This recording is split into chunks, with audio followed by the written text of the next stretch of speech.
Então, meu nome é Marcelo Zarski e a gente vai continuar o assunto do Rock 70, parte 2. Eu acho que é isso, eu esqueci o que eu ia falar. Bora lá. Fala, galera, aqui é o Ryan e vocês não estão vendo, mas o Anderson tá com um sabre de luz ali. Parece Caraca, que tem 12 mano. anos.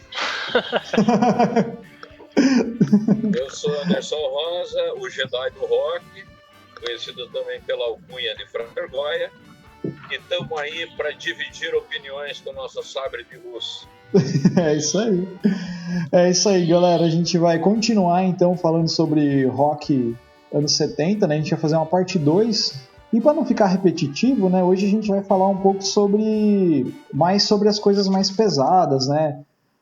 Que até influenciaram o metal, o doom metal e essas paradas assim, né? Então a gente vai começar mais hard, né? A gente falou um pouco do geral na última vez e vamos falar agora mais hardão, né?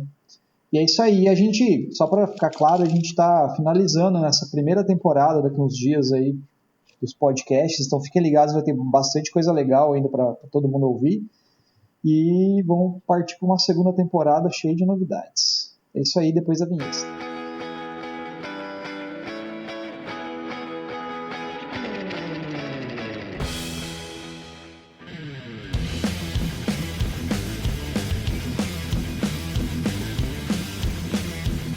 Cara, então, tipo o seguinte, acho que a gente podia comentar, como a gente tá falando meio bate-papo, cara, a gente podia falar, tipo assim, eu tava lendo sobre bandas que influenciaram rock, até que essas bandas 70, que a gente falou do último podcast, uma das bandas que eu acho que, assim, até para pegar esse assunto mais pesado, né, que mais, né, tipo assim, é a referência de bandas mais pesadas, cara, eu acho que é o Black Sabbath, né, cara? Não sei se na sua opinião é meio que... É interessante a gente frisar que existem vários níveis de pesados, né? A gente tá falando assim, que... A época, né? Pra época, porque hoje em dia, se a gente for ver, né... Antes, né? O que tinha naquele período... Mas é que às vezes, tipo, a galera, talvez uma pessoa mais nova tá escutando, né? E fala assim, pô, Kiss, né? Sei lá, do cara fala, Kiss não é pesado, Slipknot que é pesado. Né? Mas pra época lá, né, velho? Sim. E agora? Melhorou. É isso aí. Beleza. Ficou bem bom agora. Agora sim. A voz sexy do Anderson voltou. Oh, yes. Shake, baby. Então, a gente tava falando o lance do pesado, né, do som mais pesado, né, pra época, né, no começo dos anos 70, eu tava vendo, tipo, até nessa árvore da música que eu mandei pra vocês, começo dos anos 70, assim, tipo assim, finalzinho de 60, né, que surgiu as bandas de rock mais pesadas, né, que saíram um pouquinho com guitarras mais sujas, né, saíram um pouquinho do rock com mais influência do country, outras coisas assim, né. E daí, e bem nesse período, ao mesmo tempo já começou, dizem, né, segundo algumas coisas assim, que já começou a surgir o heavy metal, né. E uma das primeiras bandas, assim, acho que de heavy metal, de som mais nessa vibe, assim, vou até colocar um trechinho aqui, ó. Dá pra ouvir aí? Não dá, né? Mas Led Zeppelin, né? Tipo, Whole Lotta Love, por exemplo, era um som pesado pra época, né? Pô, início dos anos 70, influenciou gente pra caramba, assim. E ainda né? Ainda né? Assim, Mas assim, eu digo assim, que nem o Ryan tava falando, que tem muito som pesado que ele que se a gente for, pra quem tá ouvindo hoje, né, falar assim, mas isso daí não é pesado, né? Mas pra época era uma coisa mais pesada, né, assim, mais suja, mais crua, assim, vamos pensar assim, né? E daí depois foi indo para outros caminhos, né? Eu tava vendo sobre o lance do heavy metal lá, tipo Steppenwolf e outras bandas também começaram a fazer riffs pesados. Só que assim, ao mesmo tempo, eu acho que é uma coisa que vai acontecendo tudo tipo assim, dentro de uma linha, sabe? Por exemplo, a gente tem lá Black Sabbath surgindo, tem Led Zeppelin surgindo, aí você tem o Steppenwolf, aí você tem, por exemplo, Beatles gravando Helter Skelter, que é uma música pesada deles, assim, pra época, se fosse ver, e muita gente que fala que, pô, aquele som pesado que os Beatles tiravam influenciou pra caramba, sabe? Então, não sei se você passa isso pra vocês também, mas dá a impressão que é um movimento que é muita coisa acontecendo. É igual hoje, tem muita coisa acontecendo ao mesmo tempo, não dá pra frisar em uma coisa só. É que umas aparecem muito mais no mainstream e outras não, sabe? O que vocês acham disso? Posso falar? Na verdade, assim, eu acho que tem algumas coisas que a gente tem que pensar nisso aí. Que hoje o pessoal fala muito, isso não é pesado. Só que ouça os primeiros trabalhos, tanto do Led Zeppelin, quanto do Steppenwolf, do próprio Jimi Hendrix, que também é considerado um dos pais do heavy metal, ou pelo menos do hard rock, né, e do Black Sabbath. Nesta época que a gente está se referindo, não tinha pedal, velho. Então eles usavam a distorção do amp. Hoje é muito fácil ter som mais alto, porque o cara bota uns pedal de distortion, tal, ultra mega sujão, mas na época não tinha. Então o fuzz que eles conseguiam emular na época era do alto-falante estourado. Então os caras botavam até estourar o alto-falante, né, ou furavam com lápis o alto-falante para ter um som semelhante ao fuzz. Aí depois que foi surgindo os primeiros pedais do overdrive mesmo, realmente, e o próprio fuzz, o Jimi Hendrix tinha aquele Octavia, né? E eu tenho aqui aquele livro de entrevista do Jimmy Page, que é o Luz e Sombra, que ele conta que, na realidade, ele que deu a ideia para o cara que fez o Octavia, que eles tinha um cara que tinha conseguido um som meio sujão no estúdio, lembrando que o Jimmy Page era um cara de estúdio, né? Aí ele levou o cara lá e falou, fulano, eu quero... O que você acha de fazer um troço assim que imite esse som? E aí o cara foi e criou o Octavia, que depois foi o precursor dos Fuzzbox e tudo mais. Então, assim, você pega o primeiro disco do Led Zeppelin, cara, só tem overdrive ali, né? E é pesado para dedéu. Se você pegar hoje os caras que muitas vezes tocam guitarra, estou generalizando, né? Mas se você pegar muitos caras que tocam guitarra aí hoje, que eles tocam com corda 08, 09, e um puta distortion, se você deixar o cara só no amp, ele não segura um show. Do jeito que o Jimmy Page fazia, do jeito que o Tommy Iommi fazia, que o próprio Hendrix fazia, né? O Hendrix ele ficou todo feliz quando ele conseguiu um phaser, né? Que ele ficou. Então não tinha. Então esses caras inventaram heavy metal sem nada na mão, a não ser a mão deles e uma puta vontade de fazer som pesado. Né? E isso vale para toda essa turma aí. Aí que foi surgindo os fãs da vida, que o próprio Gilmour se apaixonou, né? E tal, e daí veio o que a gente já conhece, né? O resto é história aí. Mas eu queria só pontuar isso, que eu acho isso super legal a gente levar em conta quando pensa, porque a gente tende a jogar tudo como se fosse hoje, né? O Jimi Hendrix, se você pegar o pedal tal, é claro que sai igual ao Jimi Hendrix. Pois é, só que ele soava Jimi Hendrix sem ter o pedal do Jimi Hendrix, né? E é isso que a gente não pode esquecer. Vamos lá. Outra coisa que eu acho interessante de falar é que o negócio do pesado ele é meio subjetivo, né? Então, e acho que é uma série de fatores que acaba, acho que, criando essa definição, né? Então, sei lá, às vezes não é só overdrive ou a distorção, mas toda, tipo, a sensação daquele riff, né? A levada da bateria vai influenciar. Os acordes. O tipo a rítmica, né? Um riff intercina, talvez alguma coisa nesse sentido.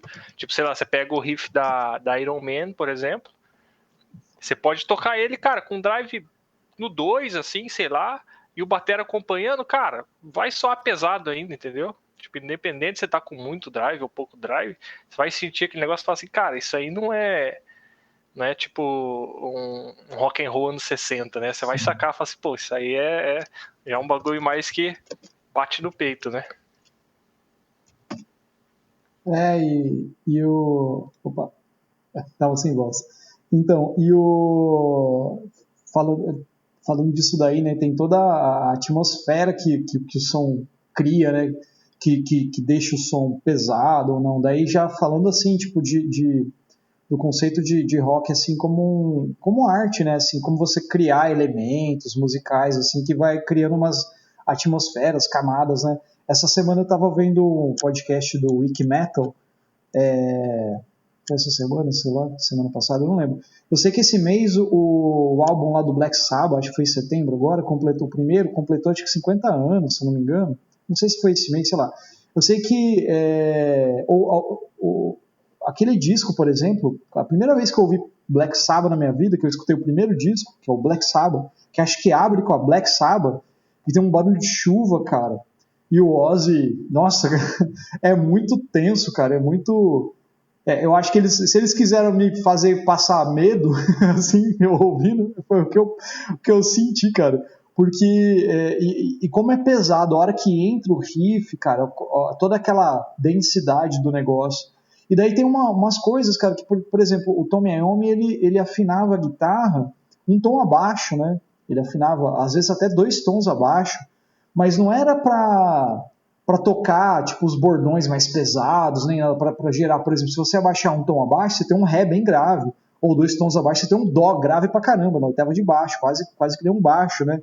Mas ele não fazia para isso, ele fazia para ficar mais leve para ele tocar. Só que eu não sei se ao mesmo tempo ele usava isso como sonoridade, alguma coisa assim, cara. Mas o que você falou realmente é verdade. Tipo, tudo, né? A levada da bateria, tudo cria, né? Uma peso, né? E isso do Tony Iommi vale a pena pontuar, que é porque ele era canhoto, e ele perdeu 2 dedos da mão direita na adolescência, com 17 anos. Logo que ele foi começar, que ele realmente começou a se sobressair na música, ele trabalhava numa oficina e perdeu a ponta de 2 dedos na serra circular. E daí falou, pronto, acabou com a minha vida, né? Fudeu tudo que eu tinha de expectativa dali para frente. E daí ele mesmo fabricou uma prótese de couro, que é o que ele usa para tocar. Então, provavelmente, essa coisa da afinação mais baixa tem a ver com essa questão dele poder dar a pegada da mão direita, né? Que na realidade seria a esquerda para quem é destro, né? Para ele conseguir fazer os acordes. E diz que ele chegou a querer desistir da carreira de guitarrista, e aí o irmão dele e os amigos levaram ele para ouvir Django Reinhardt, que o Django também tinha as mãos atrofiadas, né? Se eu não me engano, por uma queimadura que ele tinha sofrido, e outros caras que eram da guitarra e do violão, e que necessariamente também não tinham muitos movimentos da mão. E daí foi graças a esse apoio que ele teve por fora, e a ideia genial dele usar uma prótese com dedos de couro que ele mesmo fez, e acho que ele continua com essa prótese até hoje. Óbvio que ele deve ter substituído, né? Mas deve ter seguido a linha porque foi o que resolveu a mão dele. Até hoje. Então fica a curiosidade aí, Tony Iommi, um dos porquês. Pode não ser o principal, mas com certeza isso tem influência na afinação e no surgimento do heavy metal, né? Surgiu por causa de uma serra elétrica aí. Pô, deixa eu só uma errata aqui, ó. Eu falei que o primeiro álbum do Black Sabbath foi lançado agora em fevereiro, mas não é o primeiro. O primeiro álbum, que é o Black Sabbath, foi lançado em 1970, dia 13 de fevereiro. Acho que até foi uma sexta-feira 13. O Paranoid, que é o segundo, esse sim foi lançado dia 18 de setembro, agora do mesmo ano, de 70. Cara, os caras lançaram o Black Sabbath e o Paranoid no mesmo ano, cara. Tipo, 2 mega fucking discos, né, cara? Aí só pra corrigir, eu falei que era o primeiro álbum.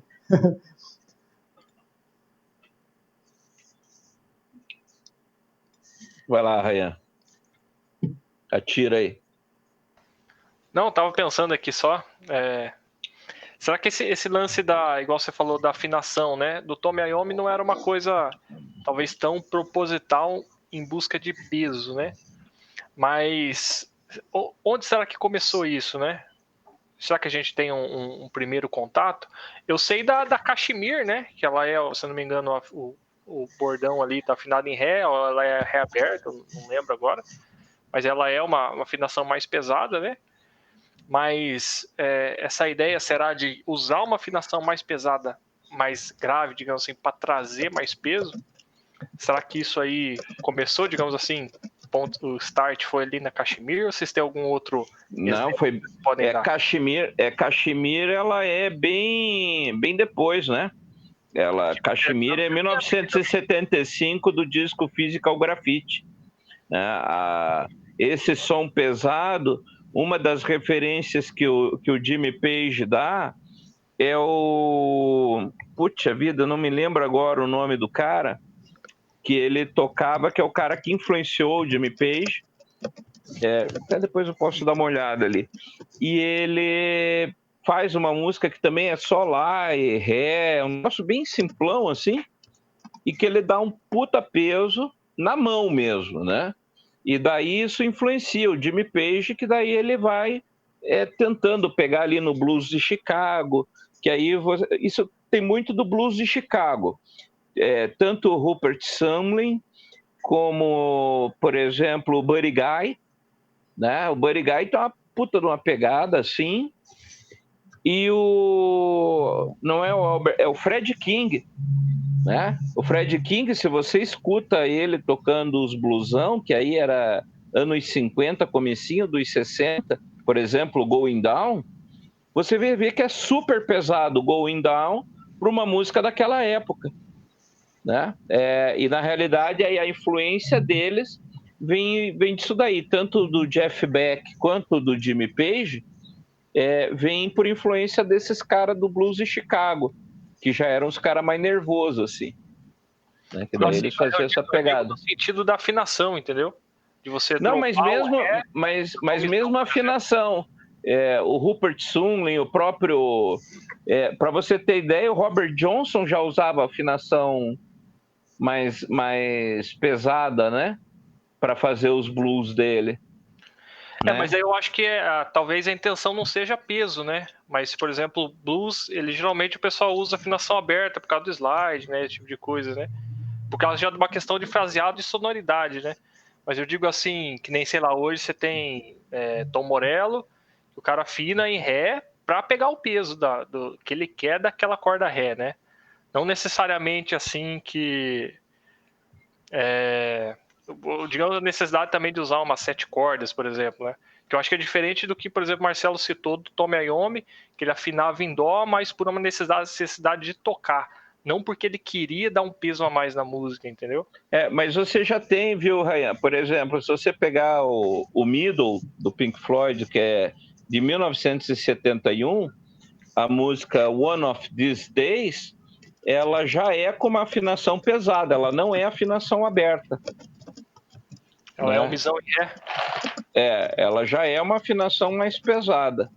Então, o próprio Pink Floyd já usava isso em 71. Né? De novo, Cachemir é 75, né? E o Led Zeppelin mesmo usa outras afinações em outras músicas. Eu acho que é na Four Sticks, se não me engano, que também tem uma afinação aberta, e o Four Sticks é 1970.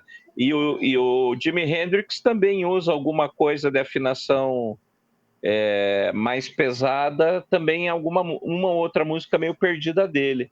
Mas começou tudo por aí, né? 68, 69. Lembrando que a guitarra hoje, a guitarra elétrica, tem mais ou menos uns 65 anos.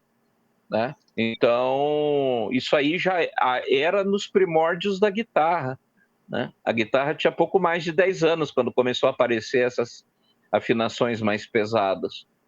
Ela veio com a evolução do instrumento. Então, eu tô tentando dar um Google aqui, mas não tô achando muita coisa também. Acho que o Ryan também tá ali. Mas assim, eu não tenho ideia, cara, sinceramente, do porquê que começaram a afinar mais baixo. Não sei se tem influência de afinação aberta, de outras coisas.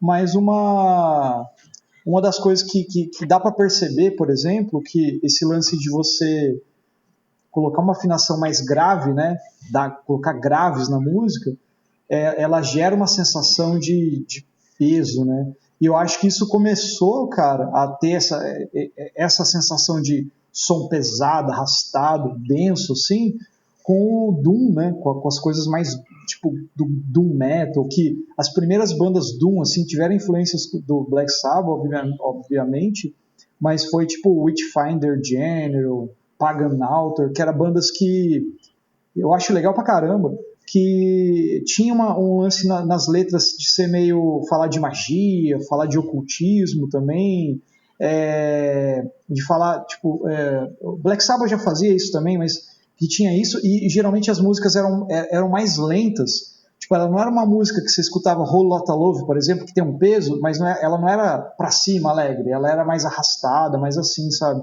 Tem uma banda que eu acho bem legal, que é assim, que é o Candlemass, mas eu acho que ela já é anos 80, mas pega esse final, assim.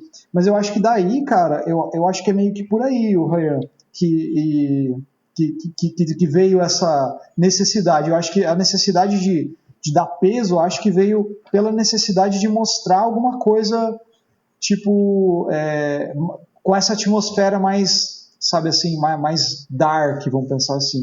Que daí, cara, o gótico, só pra mim terminar, esse lance gótico, essas coisas assim, aí tiveram influência pra caramba dos escritores lá do Mal do Século, daquela galera que fala sobre temas mais soturnos, sombrios assim, da literatura e tarará, que provavelmente foi culminar depois lá no gótico mesmo, no gothic metal, esses góticos pra frente aí, das galeras se pintar de preto e não sei o quê.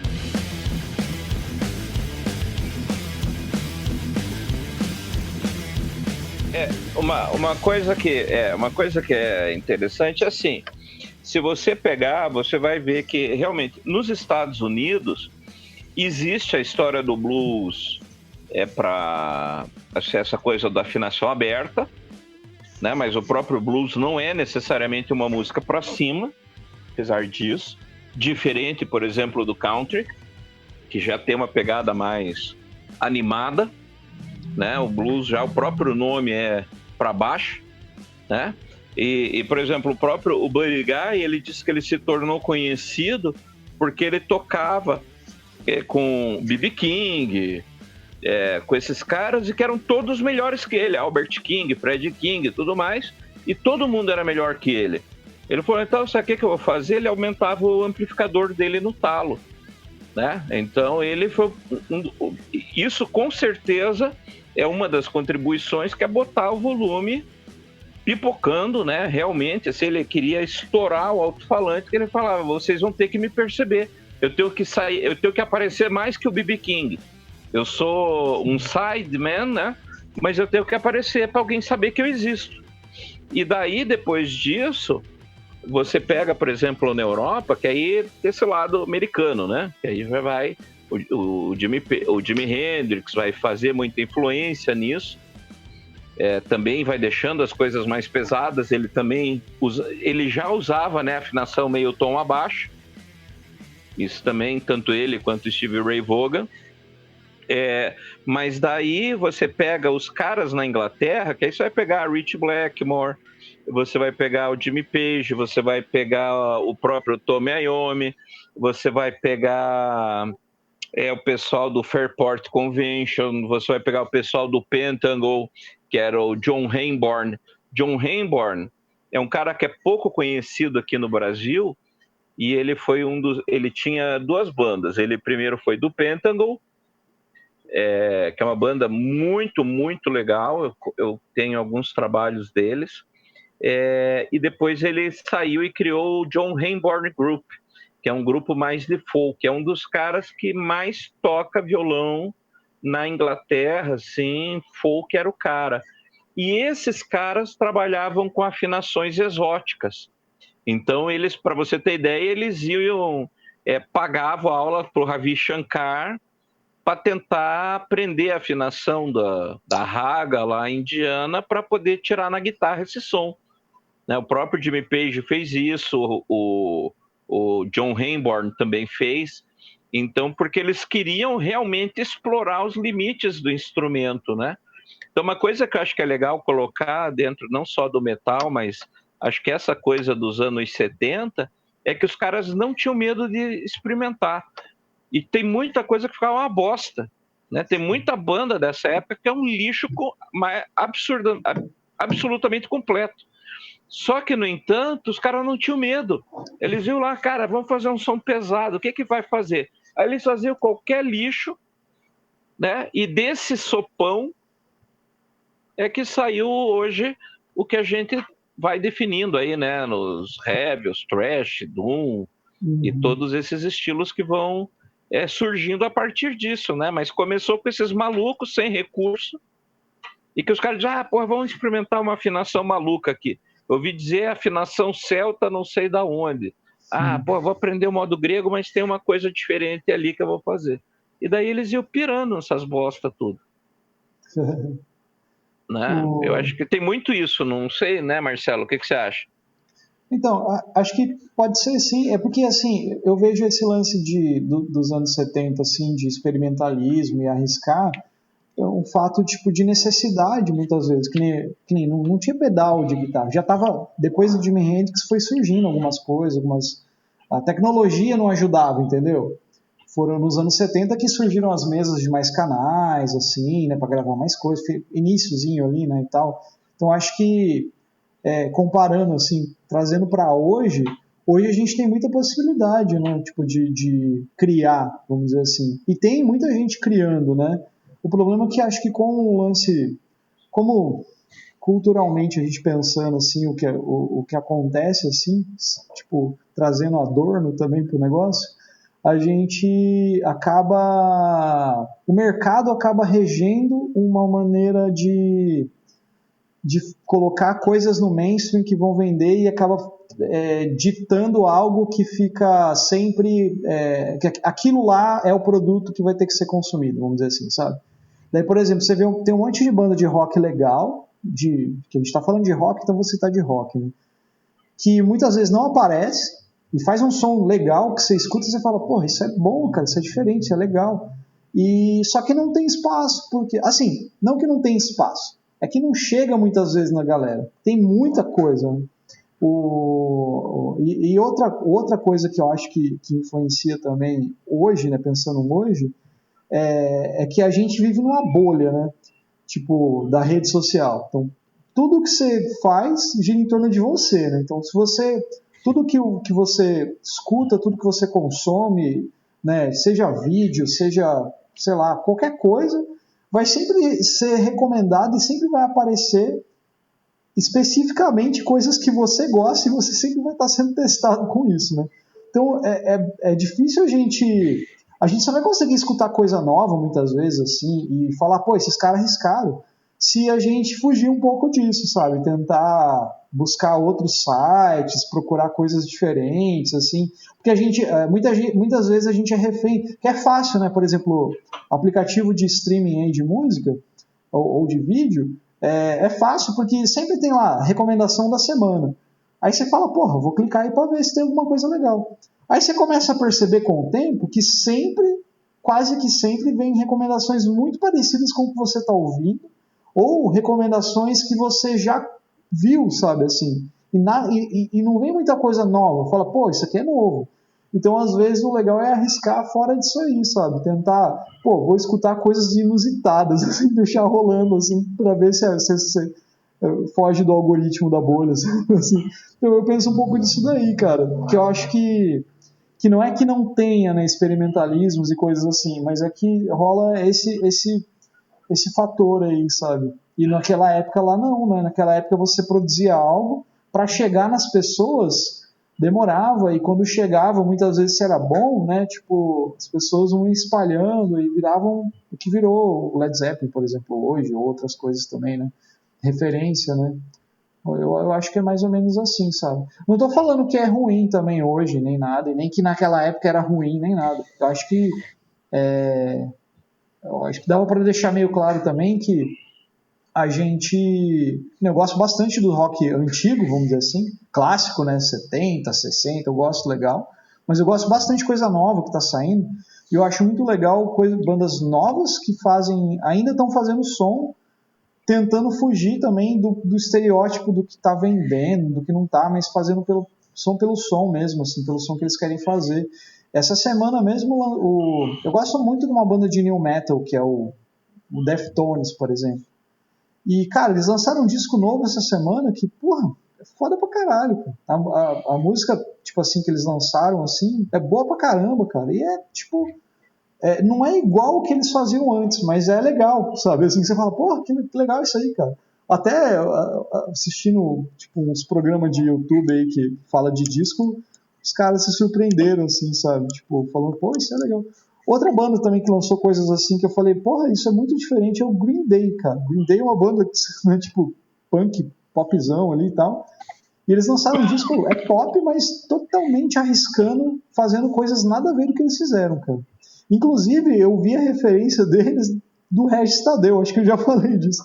Aí eu falei, mano, o Regis Tadeu indicando um disco do Green Day é porque tem alguma coisa interessante nisso que eu pensei, assim. Que ele é mó crica, né, assim. Mas eu não sei, eu penso desse jeito aí, não sei o que vocês acham, assim. Eu acho que os anos 70, com essa coisa do experimentalismo, ele acabou ficando muito técnico, né? Tanto é que vai dar no progressivo, que foi o maior movimento dos anos 70. Né? O próprio Led Zeppelin, em algumas tribos aí, ele é tido como uma banda de rock progressivo e psicodélico, né? Não de hard rock. E daí ele vai levar a duas coisas inevitáveis, né? Primeiro, né, o Dark Side of the Moon, ele define o padrão do pop a partir dali. Então, todos os discos a partir de 73 tem que tentar chegar num padrão de pasteurização semelhante à edição do Dark Side of the Moon. Então, isso molda o som. Só que, ao mesmo tempo, isso vai ficar mais leve, né? E você vai ter aí bandas, por exemplo, primeiro, vai surgir aquele soft rock, né, em contraposição a bandas de heavy metal, vai aparecer o som do funk ali vindo do James Brown, que aí vai descambar na discoteca, e na Inglaterra entra um movimento punk.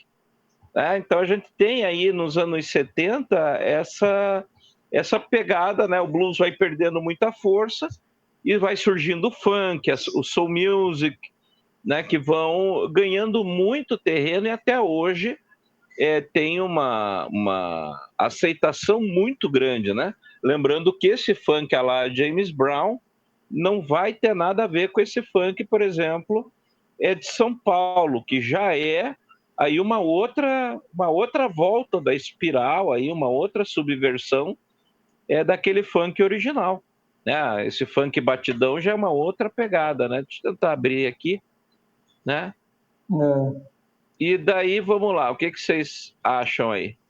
O funk, o lance dessa mistura, né, que teve nos 70 e tal, até tava vendo nessa árvore genealógica aqui, o funk tava meio tipo pertinho ali do glam rock, dessas outras coisas ao mesmo tempo. E daí é tipo funkadelic, o War, né, também, funk rock, né, que eles falam. Blood, Sweat and Tears também tem um pouco disso, né? E lembrando que o War começou, o vocalista era o Eric Burdon, né? O mesmo do Animals. Sim, ele cantou no War um tempo também. Então, e esse funk aí, ele influenciou coisas lá na frente, como o próprio Red Hot Chili Peppers, outras coisas assim, né? As bandas que eram mais dançantes. E o movimento punk também, ele vem de umas coisas bem interessantes também, eu tava vendo aqui. Por exemplo, você pegar...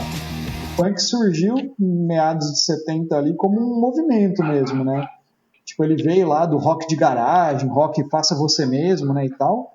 E daí ele surgiu ali como uma maneira de você sair, que nem você falou, né? Sair daquele lance técnico, né? De você tem que ficar estudando anos e anos para conseguir fazer música, né? Eles queriam fazer música de qualquer jeito, né? Assim, para falar coisas, né? E daí do punk, cara, eu tava vendo aqui, rotulando um monte de coisa aqui, veio trilhões de coisas. O art punk, garage punk, o hardcore, né, que é o punk mais rápido, né, e outras coisas, até o punk meio rockabilly, né, que tá escrito aqui psychobilly, eu achei muito engraçado isso, pop punk, né, cowpunk, rapcore, cara, tem tanta coisa, mano. E o E punk... veio o New Wave também do punk, né, Sim. post-punk e o New Wave também.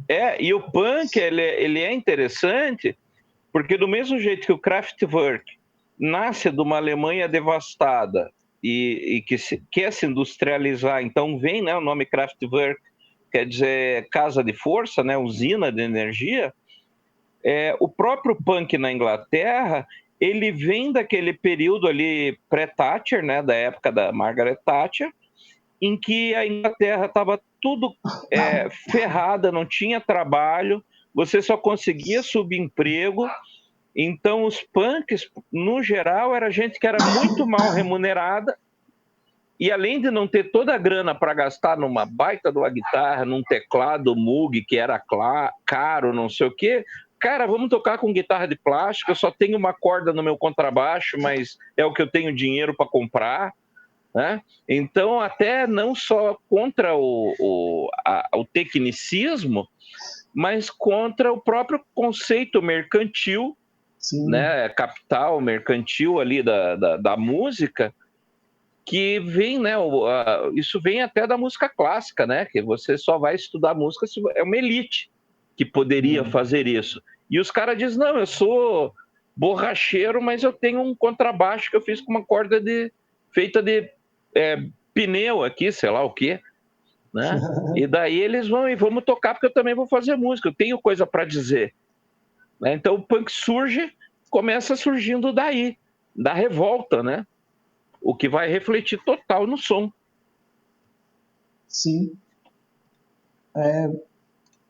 Com certeza. Vai mesmo. Acho que o Ryan quer falar ali, mas eu vou falar antes. Não, acho que a gente não tem muita coisa mais pra, assim, tem coisa pra caramba pra falar, mas eu acho que a gente não vai ter muito mais assunto. Nós não vamos falar hoje do Embalos de sábado à noite ou vamos deixar a discoteca pro programa que vem? Vamos deixar pra gente falar dos anos 80, porque eu acho que tem mais influência, né, cara? Tipo assim, surgiu nos anos 70 ali e tal, mas acho que vai mais influenciar o rock dos anos 80 do que 70, né? Que é aquele movimento disco que influenciou um monte de bandas de rock, né? Tipo, todas as bandas de rock faziam um som meio funkzinho, né? Vamos dizer assim, né? Daí, eu acho que cabe mais, cara. Que daí é outro movimento, né? Mas assim, só para assim, a gente deixar meio fechando, assim, eu tava falando lá do Doom Metal, né? As coisas mais pesadas e tal. E daí veio, se a gente for pensar que anos 70, punk, rock mais pesado, um monte de outras coisas acontecendo, né? Desse movimento todo aí, cara, do rock progressivo e muitas coisas, veio uma banda que eu acho que é a banda mais influente do rock, do metal, vamos dizer assim, vamos definir como metal de todos os tempos, que é o Iron Maiden, cara. Porque assim, a gente falou do Black Sabbath no começo, estava falando com o Ryan, mas cara, todo mundo que escutou tipo metal, as galera que é do metal mesmo, metaleiro, que curte assim, que não é tanto do Black Sabbath, vamos dizer assim, que é um pouco mais vamos dizer assim, não é foda falar que Black Sabbath é suave, porque não é, né? Mas assim, que é diferente, né? Todo mundo é de outra escola, exatamente. A referência Iron Maiden total. E o Iron Maiden que eu acho mais legal é que o Steve Harris ele é fanático por bandas de rock progressivo, cara. Então tem até uma história, eu tava vendo um documentário deles uma vez, que o primeiro vocalista, né, o Paul Di'Anno lá, ele gostava do movimento punk, né? Então ele gostava de cantar coisas rápidas e pá, aquela coisa punk mais crua, né? Garajona. E o Steve Harris, ele gostava de fazer essas coisas rápidas, assim, crua, porque estava rolando aquele movimento punk que influenciava, mas ele gostava muito de rock progressivo. Ele gostava de Wishbone Ash, Pink Floyd, Genesis e tal. E E daí ele gostava de fazer as músicas, as composições, e dividir em partes, eu estava vendo. Então ele gostava de, vamos fazer uma intro. Aí rolava uma intro, ó, agora entra o vocal. Daí de repente tem uma outra parte, ó, agora é a parte, uma passagem aqui com arranjo de guitarra, baixo, agora tem uns teclados, e daí a música era toda cheia de coisas, né? Estilo rock progressivo mesmo. E diz que o Paul Dion não curtia, cara, ele ficava irritado com isso. Ele falava que ele queria cantar, que ele gostava das coisas mais retas, mais cruas, assim. E foi uma das coisas que começou a causar atrito, né, na separação da banda, cara, assim. Acho que vale contar essa historinha aí, cara. Esse documentário eu vi muito tempo atrás, cara. Mostra os caras jogando futebol, eles gostam muito de cerveja, né? Mostra eles tomando cerveja, essas coisas assim também. Eu acho muito legal. E é legal isso que você falou, porque uma coisa que é bem característico dos discos, né? Do período dos anos 70, é a mistura de coisas que eles fazem. Então você tem uma música lenta, aí você tem uma música rápida, aí você tem uma música instrumental, aí você tem uma música meio folclórica, né? Você vê isso muito no próprio Led Zeppelin, né? Se você pega o disco 4, né? Então ele vai começar ali com Black Dog, Rock and Roll, daí ele vai depois em seguida ele vai pegar para Battle of Evermore, né, que já é quase uma música folk. Aí você pega Stairway to Heaven, que ela começa só no violão e vai mudando, ela muda inclusive o tempo durante a música, ela vai mudando, né, o pitch da música, aí ela vai ficando mais pesada, e isso é muito característico, porque os caras queriam imitar o Led Zeppelin, em especial ali o Stairway to Heaven, que foi eleito uma das músicas mais influentes de todos os tempos, né? E outra é que tinha isso, né, de você construir várias atmosferas até como uma forma de vender mais, porque senão você virava um disco reto, né? Ele começava na mesma batida e terminava na mesma batida. E na época não, eu quero pegar o maior número de pessoas possível, então eu vou botar uma baladinha, aí a turma que gosta de balada vai comprar por causa daquela balada, né? É por isso que o Led Zeppelin, por exemplo, se recusava a lançar compacto, que eram discos pequenos que só cabiam 2 músicas, uma de cada lado, né, para forçar o cara a comprar o disco. Não, ele quer uma balada, ele vai comprar o Led Zeppelin 4 que tem uma balada lá. E aí ele vai ter que ouvir o resto, né? Então fazia isso, né? Sim, os famosos singles, né, os compactos, né? E para você ter ideia, a onda do compacto foi tão forte que se chegou a criar compacto duplo. Em vez de ter um álbum duplo, fazer um disco com 8 músicas, eles faziam um compacto, né, que dava 4, né? Fazia 2 de cada lado, já era quase meio disco isso aí. Uhum. Pô, essa história do lance de fazer discos variados, assim, músicas variadas, só não cabe no AC/DC, né? Porque AC/DC, todas as músicas são a mesma... Que o nome da banda já é os 4 acordes que eles tocam, né? Não, é legal pra caramba, né? Mas Lá, dó, ré, dó, né? O AC/DC é uma banda de uma música só, né? De uma música de 50 anos, sei lá. É de 50 discos, né? Tipo isso aí, a mesma música, só muda o tom ali. Que maldade, cara. Não, esse DC é legal. Eu acho legal. Ó, galera, eu acho que depois a gente... Só pra não deixar passar, você falou do Iron Maiden, a gente pode dizer que o Black Sabbath praticamente criou o heavy metal, né? Mas o Iron Maiden criou a cavalgada, né?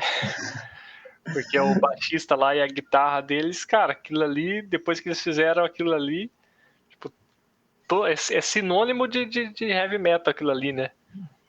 Você faz uma música que tem aquele trecho, não tem como você não lembrar de Iron Maiden, né? Uhum. Cara, mas aí, meu amigo, eu vou discordar de você. Eu vou argumentar. Eu acho que o Iron Maiden popularizou, né? Isso, mas quem criou isso aí, cara, foi o Black Sabbath. Na música Symptom of the Universe, se eu não me engano, o Tony Iommi chegou com esse riff aí, e ele gravou o baixo, assim, porque o Dizzy saiu fora da banda e Gizzy lá. E daí ele resolveu voltar, sabe? Daí ele falou, não, baixo é essa ideia aí, faz isso aí. E daí, tipo, era essa cavalgada. Daí, mano, isso aí eu acho que é meio que foi popularizado com o Iron Maiden, com certeza, né? Todo mundo que toca Iron Maiden já chega... a mesma coisa, né? Grupinho de colcheia e duas semicolcheia, né? Eterno. Tipo, o riff de Carry On, por exemplo, do Angra, começa com isso aí. É a mesma coisa, né? Mas a criação, acho que é isso aí mesmo. Depois você escuta a música, o Symptom of the Universe, pra você ver. Essa aí ela é mais lenta, né? Ela é tipo um cavalo galopando. O Maiden é tipo um cavalo de corrida, né? Exatamente, E não podemos deixar de falar, já que a gente está citando tanto o heavy metal, a influência que o James Dio teve, né? Não só nos vocais dele, que ele também fez parte dos vocais do Black Sabbath, mas tocou com o Rainbow. Se não me engano, ele chegou... Eu não lembro se ele chegou a tocar com o Deep Purple também. Acho que não, né? Acho que não. Mas foi... O James Dio tocou com o Black Sabbath, tocou com o Rainbow. A própria banda, né? Se chamava Dio. Né? E aí ele que inventou o famoso símbolo do heavy metal, que era a avó dele que fazia, italiana, para afastar as más influências, né? Então a mãozinha de chifrinho é uma contribuição do James Dio. E ele fez isso porque ele queria se diferenciar do Ozzy, porque o Ozzy Osbourne, na época dele do Black Sabbath, ele fazia o símbolo do paz e amor. E aí ele falou, eu preciso ter um símbolo que me identifique com o público, eu não vou ficar fazendo paz e amor, do Ozzy, né? Eu quero me diferenciar. E daí ele veio com essa história e virou até hoje, né? Loucura. A gente podia, já que está encaminhando para o final, para finalizar, não sei se o Marcelo tinha alguma ideia, mas vou jogar na roda aqui, a gente falar aí talvez 3 riffs de heavy metal dos anos 70 que a gente gosta, a gente considera aí talvez os mais legais, não sei. Eu começo aqui para dar tempo de vocês pensar um pouquinho. Então o meu vai ter Kashmir, Led Zeppelin, Paranoid, Black Sabbath e Burn, The Purple. Vai lá, galera, com vocês agora. Vai lá, Marcelo. Eu? Putz, porque eu, cara? Putz, dos anos 70, que são marcantes, assim, pra mim, deixa eu pensar, Paranoid pra caramba, por causa do Rock and Roll Racing, aquela merda não saía do meu videogame. Tinha uma outra, cara, que tinha no Rock and Roll Racing também, que eu achava massa. Steppenwolf, Burn to Be Wild também, acho sensacional. Foi um dos primeiros que eu ouvi, assim, que eu achei mais pesado. Tinha um barulho de moto, assim, né? E o terceiro, deixa eu ver. Cara, deixa eu pensar. 70. Que me marcaram. Cara, um riff que me marcou pra caramba, mas eu acho que não é 70. Mas é Satisfaction do Rolling Stones. Que eu não sei se era 70, 60, assim, mas sei lá. É meio a meio aí, não sei. Mas esse riff me marcou um monte, cara. Eu comecei a tocar guitarra, aprendi a fazer esse riff e eu adorava fazer, porque eu não entendia como que ele fazia. Porque eu tocava numa corda só e ele toca 2 cordas, né? Ele faz um support chord com quarta. Ele usa umas afinações diferentes, né? O Keith Richards não é tapado, né? Ele é bom. E isso me marcou bastante. Daí até eu entender como que ele fazia, eu falei, nossa, olha que legal, cara, não é só isso aí. Mas esses que você falou, bom pra caralho. Burn é foda, hein, cara. Eu ia falar uma do Deep Purple, que era Smoke on the Water, mas essa aí todo mundo sabe, né? Acho que qualquer um que pega a guitarra quer aprender essa música e nem sabe de onde que ela surgiu. Então, peraí, já que a gente chegou nesse patamar, nessa baixaria, né, dá para citar primeiro, né, Rural Love, do Led Zeppelin. Queira ou não queira, qualquer mortal sabe dela, né, pelo menos os berros. Eu nunca sei falar o nome dessa música. Lota Love. Rural Love, Rural Love. Isso, né, que tem, acho que é uma das grandes, Sunshine of Your Love, do Cream. Sem sombra de dúvida, é uma música que influenciou e também qualquer motoclube que tem por aí é música indispensável no repertório de quem vai tocar em qualquer motoclube. E obviamente, bom, e cara, necessariamente não é heavy metal nesse sentido, podia citar Iron Man aí, que também é outra música que é fatal, que vai cair nisso, né? Mas do próprio Pink Floyd, One of These Days, que tem um som super pesado para a época e o baixo solando, coisa que não se fazia, né? O baixo solar era uma característica do jazz e não do rock, né? Então acho que fica a referência para quem quer ouvir, porque esses sons até na época não eram catalogados desse jeito, né? Então acho que fica essa referência para o pessoal conhecer um pouquinho mais do bom e velho Pink Floyd. É isso aí, então acho que a gente vai finalizando esse bate-papo aí, lembrando que a gente vai ainda finalizar essa série do rock aí com a galera, a gente vai tentar ir até os tempos atuais, né? Acho que o último a gente podia falar sobre bandas novas que estão surgindo e coisas legais aí, porque daí a gente tem 80, 90, né? E já era. 2000, né? Porque a gente já tá 2000 para cima, a gente pode falar tudo junto. Mas eu queria mandar um abraço aqui hoje pro Alfredo. O Alfredo está assistindo aí. E pra Denise também. Pra gente ser, né, tipo, meio a meio, né? Homem e mulher tem que ter os mesmos direitos, né? Ser humano também. Então pro Alfredo e pra Denise, se você é Alfredo aí que tá ouvindo, e a Denise também que tá ouvindo, um forte abraço. Escutem muita música, não só rock, música no geral. E esse programa. Escuta rock, sim. Escuta rock, né? Cara, chega. É isso aí. E quem quiser saber mais sobre a gente, tem o Instagram, no Bico do Corvo, podcast. Procura a gente lá. E é isso aí. Um abraço para todos e vamos finalizando. Valeu, tchau, tchau. Um grande beijo. Bye, bye.